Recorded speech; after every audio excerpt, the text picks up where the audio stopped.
If you want a question, stand up and go over to the microphone. Yeah. If anybody has questions, please rush over there. Go ahead. Don't rush. The questions take a long time to answer. Y'all been there half an hour already. My question's for Lucy. You played some really strong, very clever, mentally, I'm sorry, I'm starstruck. Mentally and physically really strong women characters, like characters I grew up to be like, I want to be that. I was wondering which one was your favorite, maybe the most challenging to work on, and where you see strong women roles going in media today. Do you think that's like picking between your children. They were my favorites for different reasons. Deanna, because it was cerebrally very challenging to try to keep up with everything going on and to keep her so contained. Xena was the most fun, and Lucretia was the most emotionally demanding. I'm sorry, did I answer the question? Yeah. Okay. Well, women's roles in the future.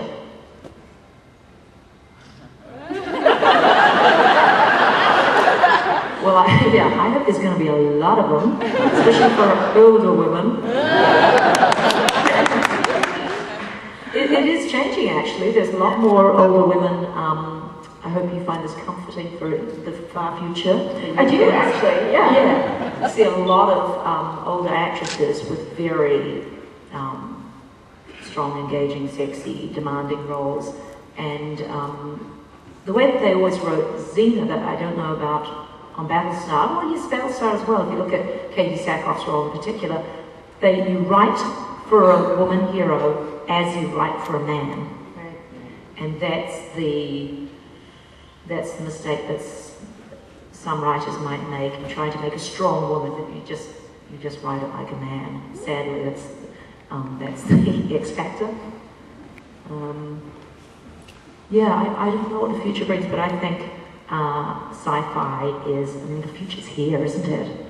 So all the sci-fi themes are pressing issues today, whether it's about computers as prosthesis, whether it's the privacy and cyber spying, cyber attack, climate change, Soylent Green.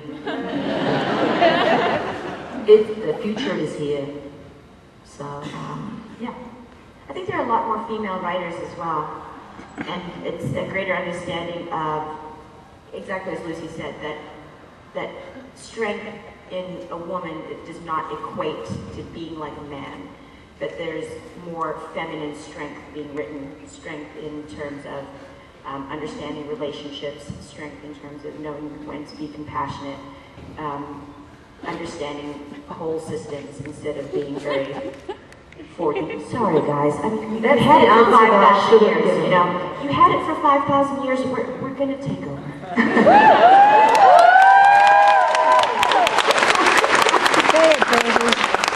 It will take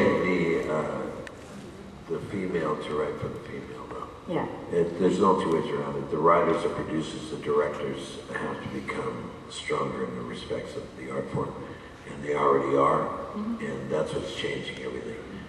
They will, women will write incredible stories, and they're coming stronger and stronger every day. That's what's going to change it. It's just that, people are going to enjoy those stories, so. It's going to change, just like people of ethnicity, people of color will be putting forth in front of the camera, leading the show. And yeah, it's been a long time coming.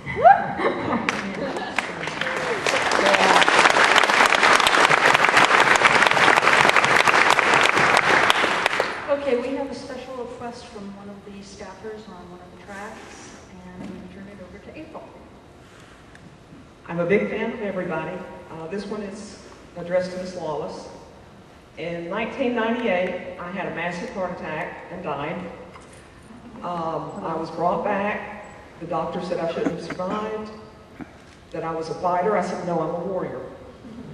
Xena Warrior Princess helped save my life. Your acting, the strong role, helped save my life, and I wanted to say thank you. Thank you.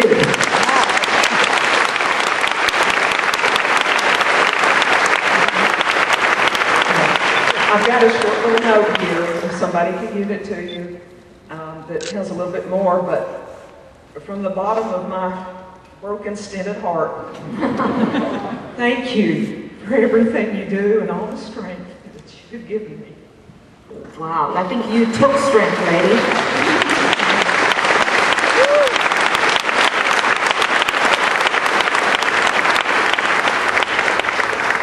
Go ahead. Hey guys, how you doing this morning? So my question is for the entire group. If there was a scene that you could have performed as one of your peers, you know, what scene would it have been, or would it, you know, and why, or, you know, thanks. I'll answer that first. The XO when he makes love with 6.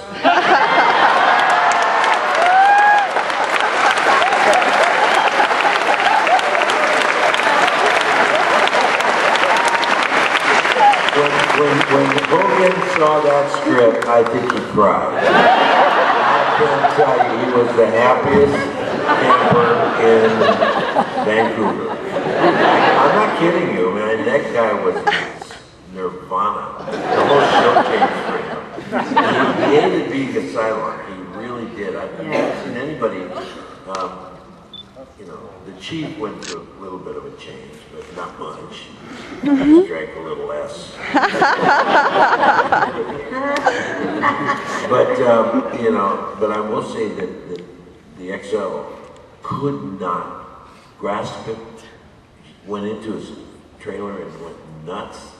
I mean, he really hated the whole conceptual understanding that he was a Cylon. He just, I mean, and he played it that way. You saw it in his character. He fought it. And he was angry and, you know, constantly, I'm not a Cylon, you are.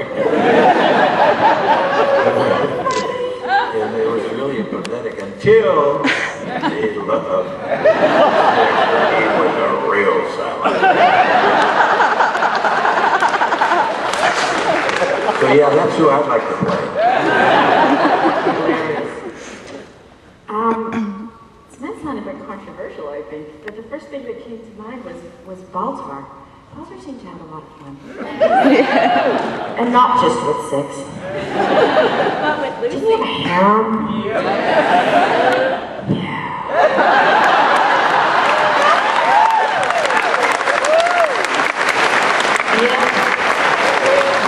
He could keep us all satisfied. He just went like a train. I don't know, I'd always want to be, if being in the cockpit was real, that's where I'd want to be. You want to be Starbuck, right? Well, I couldn't say Starbuck, come on.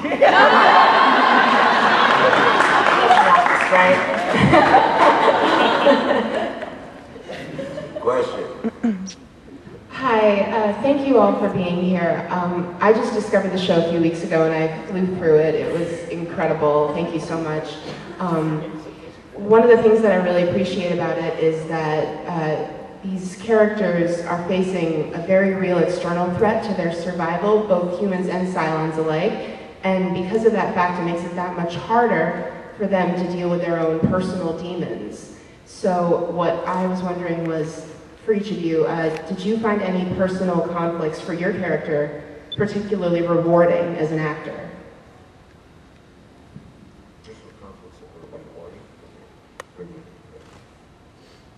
Personal conflict, sorry, in real life or? No. Oh no, personal conflicts for your character.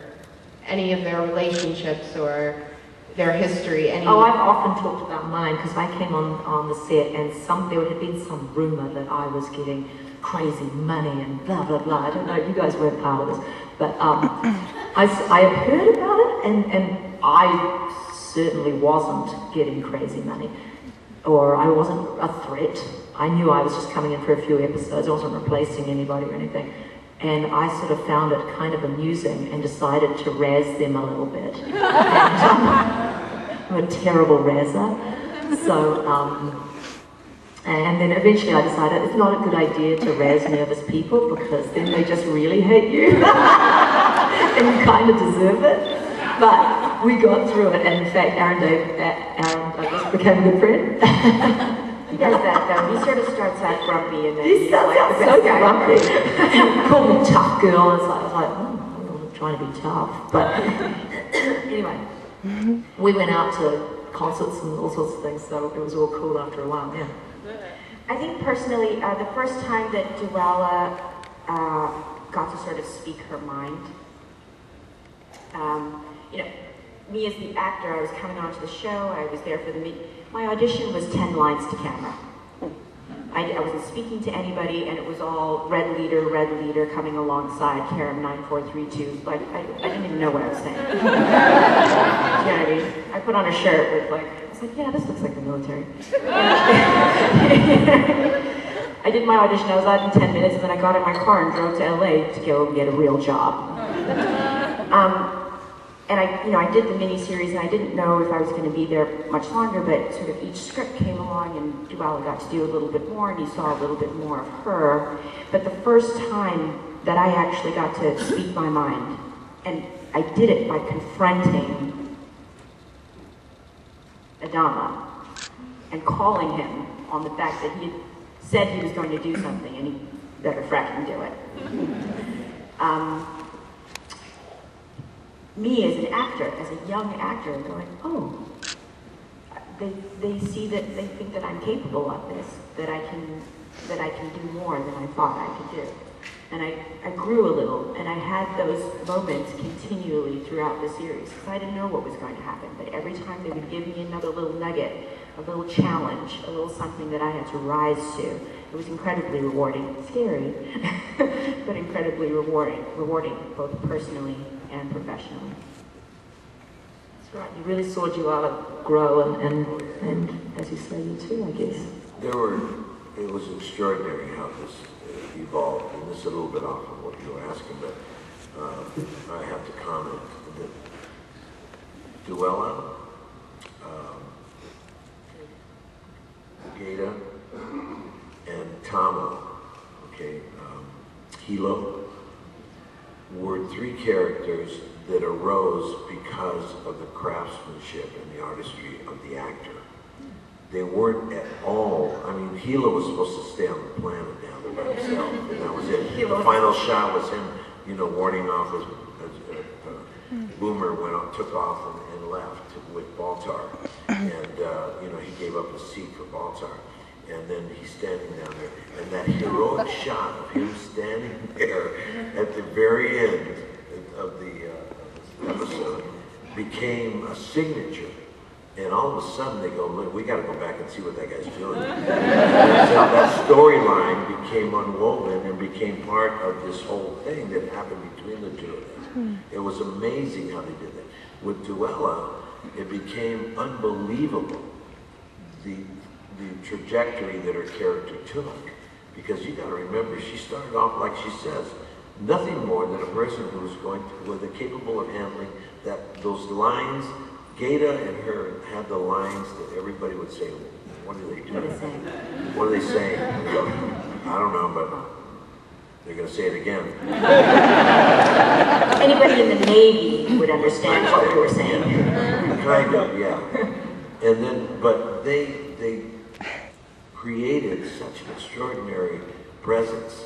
And I commented on it the very first time I saw them both work. I said, my God, these kids are so good. They're making that come alive. And it's nothing. I mean, they're like giving us information to give us a feeling that where we're at is for real. Okay, it's not like they're giving us any plot line, there's not giving us any story, there's no conflict in it, there's just, numbers. Ideological alarm. Again, I love it.